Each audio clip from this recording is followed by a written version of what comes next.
ایک یتیم بچے علی کی ہے۔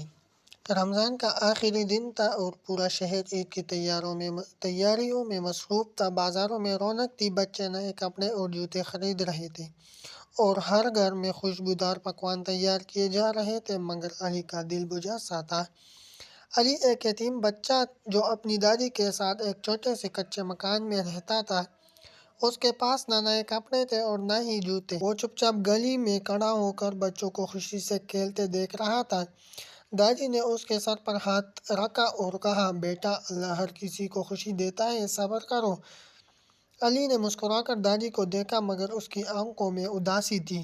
وہ بازار کی طرف چل دیا۔ راستے میں اس نے ایک درخت کے نیچے بیٹھا ہوا تھا۔ اس کے کپڑے پرانے اور پھٹے ہوئے تھے۔ علی کو دیکھ کر فقیر نے کمزور آواز میں کہا، بیٹا، کچھ کھانے کے لیے دے دو، میں بہت بھوکا ہوں۔ علی کے پاس صرف چند سکے تھے جو اس نے دادی کے لیے دودھ لینے کے لیے رکھے تھے، مگر اس کا دل نہ مانا اور اس نے وہ سکے فقیر کے ہاتھ میں رکھ دیے۔ فقیر کی آنکھیں خوشی سے چمک اٹھی اور اس نے علی کے سر پر ہاتھ رکھ کر دعا دی، بیٹا، اللہ تمہیں دنیا و آخرت کی خوشیوں سے نواز دے۔ علی مسکراتے ہوئے واپس چل پڑا۔ جیسے ہی وہ گھر پہنچا، دروازے پر دستک ہوئی۔ علی نے دروازہ کھولا تو سامنے ایک اجنبی کھڑا تھا جو نہایت عزت دار شخص لگ رہا تھا۔ اس کے ہاتھ میں ایک خوبصورت تحفے کا ڈبہ تھا۔ بیٹا، یہ تمہارے لیے ہے، کسی نے تمہیں بھیجنے کو کہا ہے۔ علی نے حیرت سے ڈبہ کھولا تو اس میں نئے کپڑے، جوتے اور بہت سے مٹھائیاں تھے۔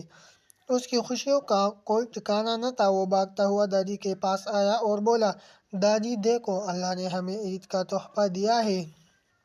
دادی مسکرا کر بولی، بیٹا، اللہ ہمیشہ انہیں نوازتا ہے جو دوسروں کی مدد کرتے ہیں، یہ تمہاری نیکی کا انعام ہے۔ علی کی آنکھوں میں خوشی کے آنسو آ گئے۔ اس دن اسے سمجھ آیا کہ اصل خوشی دوسروں کو خوشی کرنے میں ہے۔ یہی عید کا اصل پیغام ہے، محبت، خوشی اور دوسروں کی مدد۔